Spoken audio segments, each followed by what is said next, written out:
Dear friends, I will show you today's video how to use waistag pattern in the button stitch sewing machine অর্থাৎ button stitch swing মেশিনে কিভাবে ওয়েস্টেক pattern ব্যবহার করবেন আজকের ভিডিওতে আপনাদেরকে এটাই দেখাবো।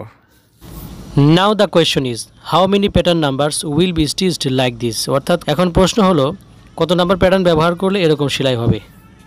Number 1 to 6 will be stitched like this অর্থাৎ 1 থেকে 6 নাম্বার পর্যন্ত এরকম সেলাই হবে।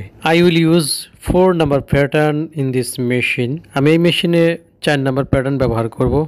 প্যাটার্ন নাম্বার 4 has 12 stitches অর্থাৎ 4 নাম্বার প্যাটার্নে 12টি স্টিচ আছে। Use the pattern as many stitches as you need অর্থাৎ আপনার যতগুলো স্টিচ প্রয়োজন সেই হিসাবে প্যাটার্ন ব্যবহার করবেন।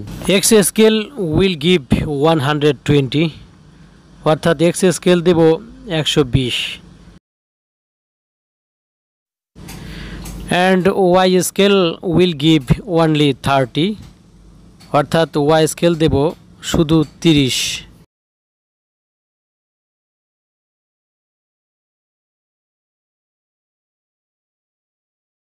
After that I will show you the swing এরপর আপনাদেরকে সুইং করে দেখাবো।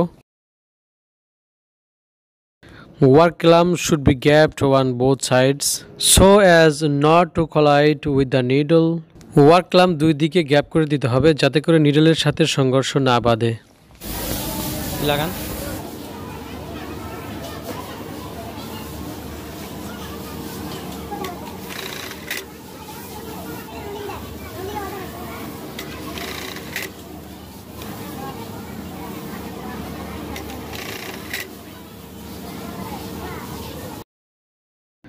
So friends, see you in the next video.